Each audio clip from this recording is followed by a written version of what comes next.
जब तक जीव शरीर में रहता है तब तक शरीर सुंदर लगता है। जिस दिन ये आत्मा शरीर को छोड़कर विदा हो जाता है उस दिन ये शरीर देखने में भी बड़ा भयानक लगता। बहुत ज्यादा देर तक इसको रोका भी नहीं जा सकता। फिर 2-4 घंटे में दफन की व्यवस्था हो जाती, और रोका भी जाए तो इसको रोक कर करेंगे भी क्या। कितने लोग अधिक मोह में पड़ करके लाश को सालों तक केमिकल के माध्यम से संभाल कर रखते हैं, लेकिन अब उसमें जान नहीं है। अब उस लाश को संभालने से भी कोई फायदा नहीं।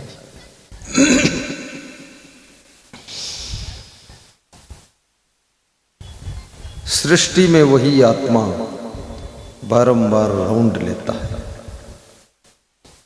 परंतु मरने के बाद ये नहीं पता चलता है जन्म कहाँ हुआ है। और आज जहाँ जन्म हुआ है ये भी पता नहीं चलता है कि इसके पहले हम कहाँ थे जहाँ से सब छोड़कर आ गए। पूर्व जन्म की यादें नहीं रहती, अगले जन्म में कहाँ जाना है उसका भी कोई ज्ञान नहीं रहता। अंधकार में यात्रा है, किसी को पता नहीं है कहाँ हम जाएंगे। परंतु आज हम रावत डांडी के महान भक्त श्री अनिरुद्ध यादव के यहाँ पदरुनी गए थे, तो उन्होंने प्रश्न पूछा था कि ये मनुष्य की जब मृत्यु होती है तो ये जीव को पुनः मनुष्य का शरीर मिले, वह कौन सा उपाय। कहीं पशु पक्षी कीड़े मकोड़े की योनि में जाकर भटकना न पड़े इस आत्मा को, वो उपाय बताइए। बड़ा अच्छा सवाल किया था।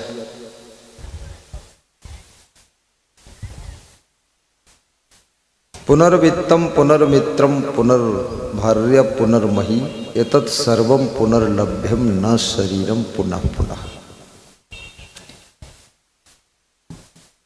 नीतिकार कहता है मनुष्य का शरीर बार बार नहीं मिलता है, क्योंकि जब मनुष्य का शरीर मिलता है तो मनुष्य बहुत गलती भी करता है, और मनुष्य का शरीर पा करके मनुष्य पशुओं जैसी, पक्षियों जैसी, कीड़े मकोड़ों जैसी भी जिंदगी जीता है। उसकी रहनी गहनी पशु पक्षियों जैसी भी हो जाती, जानवरों जैसी। बस खाना पीना, भोगना, सोना, बच्चों को जन्म देना, उसी में रोना धोना, दुखी होना और चिंता करते करते मर जाना, इसी का नाम शायद जिंदगी है, जिसमें लोग बस इतने में ही चक्कर काटते रहते हैं। कबीर साहब कहते हैं कि मानुष होकर ना मुआ मुआ सो डांगर ढोर, एको जीव ठौर नहीं लागा भया सो हाथी घोड़। साहब ने बीजक में कहा है कि मरते मरते तो पूरा संसार मर ही जाता है, लेकिन मरते समय तक धीरे धीरे लोग डांगर ढोर हो जाते हैं। डांगर ढोर भाषा राजस्थान की भाषा है, जिसको तुम यहाँ जानवर कहते हो। कबीर कहते हैं कि मनुष्य के रूप में जन्म तो हो गया, लेकिन धीरे धीरे मनुष्य इतना बिगड़ गया कि जानवर जैसा हो गया, और जब मृत्यु का समय आया तो जानवर बनकर मरा। पैर तो 2 ही रहे, लेकिन जानवर जैसी जिंदगी हो। ब्रह्मा जी ने जब सृष्टि की रचना किया था 25-25 वर्ष उम्र बांटा था। 25 वर्ष मनुष्य को दिया था और 25 वर्ष पशुओं में बैल को दिया था, और 25 वर्ष कुत्ते को दिया और 25 वर्ष चिड़ियों को दिया, उल्लू को। उल्लू को बुलाया, कहा तुम सबको बराबर कर दे। लेकिन मनुष्य बड़ा चालाक शुरू से ही रहा है। इसने गणित लगाया कि उल्लू को भी 25 साल उम्र मिली, हमको भी 25 साल मिली, तो इसमें खास बात क्या है। ब्रह्मा की गणित फेल कर दूंगा। ब्रह्मा के ब्रह्मांड को भी फेल करने वाला मनुष्य है, बड़ा तार्किक है। तो मनुष्य ने बैल को बुलाया, बैल से कहा ये डंडा देखा तुमने हमारा, इससे तुमको बहुत पीटूंगा। तुम 25 साल की जिंदगी लेकर क्या करोगे? 5-6 साल जी लेना और अपनी उम्र हमको दे दो, और हमारे द्वार पर ही बंधे रहोगे, हम चारा खिलाएंगे, सेवा करेंगे आपकी। बैल डर गया। उसने सोचा वैसे भी आदमी मारता बहुत है, अब ये बहुत ज्यादा ही पीटेगा। बैल की पिटाई भी आदमी करता है। और बैल 4 पैर का होता है, लेकिन मनुष्यों में 2 पैर के भी बैल हुआ करते हैं, और सबके घर घर में 1-2 बैल रहते ही। 4 पैर के बैल से ज्यादा खतरनाक ये 2 पैर के बैल होते हैं। चाणक्य भी कहते हैं, येषाम न विद्या न तपो न दानम न चापशीलम गुणो न धर्मा ते मृत्यु लोकी भूई भार भूता मनुष्य रूपेण मृगाश्चरन्ति।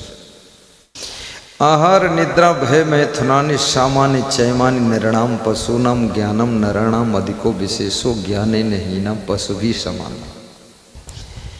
चाणक्य नीति में चाणक्य ने 2 श्लोक में मनुष्य को पशु कहा है, पशु भी समान है, ये पशु के समान है।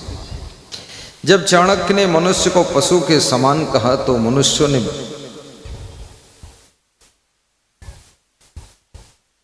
सोचा कि मैं पशु के समान हो गया, तो पशुओं ने विरोध किया, ये मनुष्य को पशु के समान क्यों कहते हो? ये मेरे समान कहाँ है, ये मेरे से भी ज्यादा नीचे गिर गए। पशुओं ने कहा हम भांग नहीं खाते, ये भांग भी खाता है, ये हमारे समान कैसे? हम लोग दारू नहीं पीते, ये दारू भी पीता है, जुआ खेलता है, ताश खेलता है, गाली गलौज करता। हम सब पशु किसी को कभी गाली नहीं देते हो, ये गाली भी देता है। और इसके अंदर न जाने कितने अवगुण भरे हुए।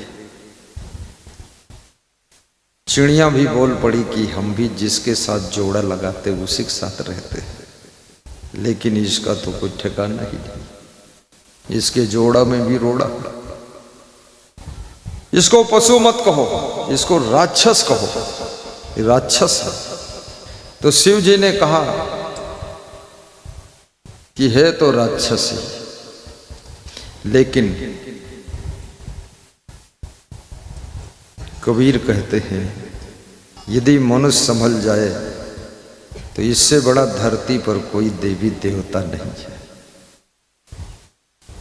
और मनुष्य फिसल जाए तो इससे बड़ा कोई धरती पर दानव भी नहीं है। और मनुष्य संभलता तभी है जब उसे सत्संग भक्ति संस्कार मिलते हैं, तब मनुष्य संभल जाता है। और संभलता है तो इतना संभलता है कि वाल्मीकि जैसा ब्रह्म ऋषि बन जाता है, जिसके भगवान राम भी जा करके दंडवत करके आशीर्वाद मांगते हैं, आशीर्वाद मांगते हैं। बोलिए सद्गुरुदेव की जय। उसी वाल्मीकि का नाम जब रत्नाकर डाकू था, कुसंगत में पड़ गया, गलत लड़कों के संग में पड़ गया, तो डाकू बन गया, लुटेरा बन गया। सैकड़ों हजारों मर्डर कर दिया। जिस रास्ते पर रत्नाकर डाकू बैठ जाता था उस रास्ते पर लोग आना जाना बंद कर देते थे, क्योंकि वो पहले मारता था, उसके बाद में धन ले लेता था। कुसंगत में रत्नाकर डाकू फिसल गया, मन डगमगा गया। और जब सप्तऋषियों का सत्संग मिला तो वही रत्नाकर डाकू वाल्मीकि नाम का साधु बना और चित्रकूट में बहुत सुंदर आश्रम बनाया। और जिस आश्रम पर राम ने जाकर के कहा था, सुच सुंदर आश्रम निरखे हर्षि राजीव ने, भगवान के नयन हर्षित हो गए कि इतना सुंदर आश्रम है, इतना बिगड़ा हुआ व्यक्ति इतना महान बन गया। इसलिए याद रखना, सत्संग सबके लिए जरूरी है। जिसको सत्संग नहीं मिलता है उसका मन धीरे धीरे कुसंग की ओर लुढ़क जाता है, और कुसंग में जाकर के महान बनने योग्य आत्मा भी पतन के कुएं में गिर जाती है। जिनको आप सूरदास कहते हो, जो इतना बड़ा महाकवि था, 1.25 लाख पदों की रचना की, आपको अगर एक छंद रचना हो तो दिन भर कलम कॉपी लेकर बैठे रहोगे, जोड़ घटाना लगाते रहोगे, कौन सी लाइन जोड़ो। और सूरदास जो अंधा था, लिखना आता ही नहीं था, क्योंकि अंधा हो गया। हो थोड़े गया, वो खुद ही अंधे बने थे, अपनी आंखों में गरम गरम सूजा भोंक लिया था और अंधे हो गए थे। सूरदास कहते थे, आंखों के कारण मन ज्यादा चंचल है, इसलिए आंखें फोड़ लूंगा तो मन ठीक रहेगा। लेकिन याद रखना, मन चंचल है इसलिए आंखें गलत दृष्टि रखती हैं। जिसका मन स्वच्छ हो जाता है, यही आंखें देखने का ढंग बदल देती है। इसलिए आंखें फोड़ने की जरूरत नहीं है, मन को संभालने की जरूरत है। आपकी कोई इंद्रियां स्वतंत्र नहीं है, आपके मन के अनुसार इंद्रियां चलती है। याद रखना, ये आपकी इंद्रियां, मन प्रेरणा देता है कि इधर देखो, तभी आंख उधर देखती है, और मन जब कह देता नहीं देखना तो आंख बंद भी हो जाती। मन आजाद, और मन भी आजाद नहीं है, मन को प्रेरणा अंदर से आत्मा दे देती है। कभी कभी आप कहते ना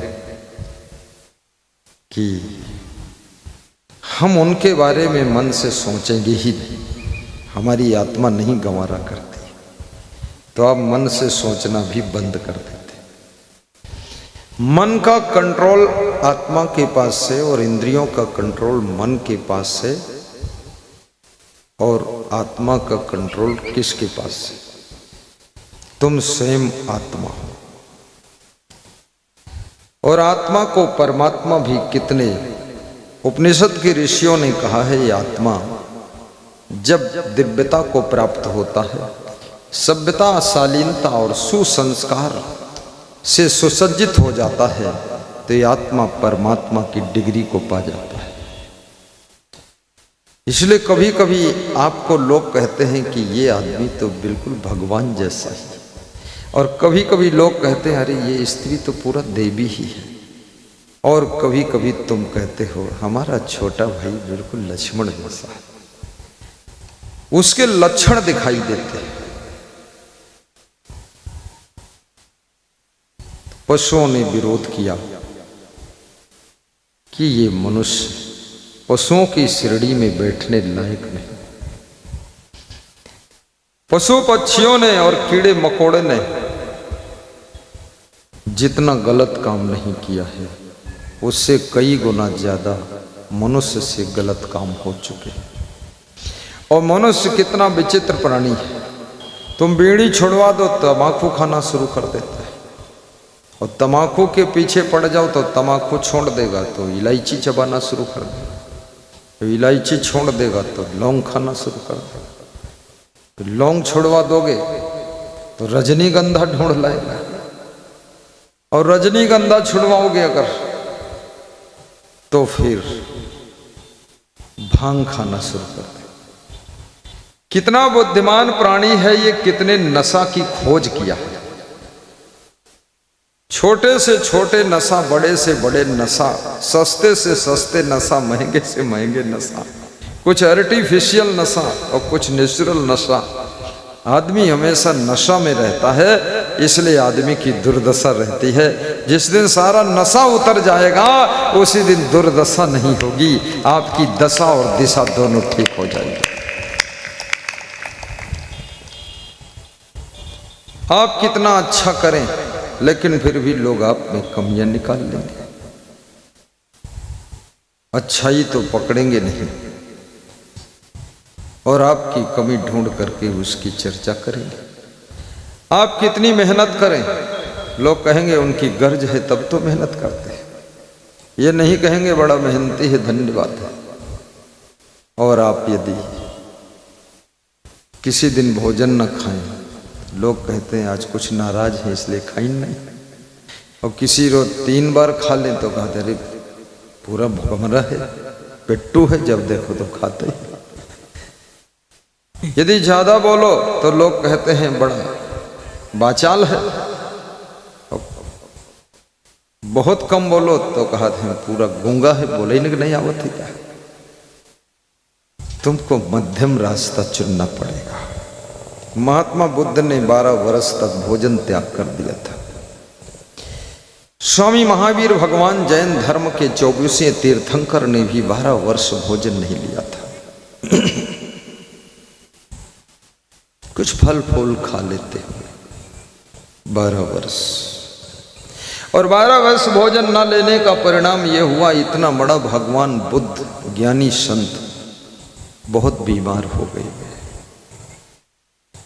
अंदर से आते सूख गई, शरीर कमजोर हो गया। गया जी में सीढ़ियां उतर रहे थे, लड़खड़ा कर गिर पड़े, और उन्होंने उस समय कहा था अब मैं मर जाऊंगा, अब ज्यादा जीऊंगा नहीं, शरीर में शक्ति नहीं। और उसके बाद एक स्त्री आई, उसका नाम सुजाता था, उसने खीर बनाकर उनको दिया, और बुद्ध ने खीर खा लिया, और उस खीर को खाने के बाद तबीयत बिगड़ी, फिर बुद्ध का शरीर शांत हो गया। ये छोटी सी बात है। महात्मा बुद्ध ने फिर कहा था कि मध्यम मार्ग ही साधना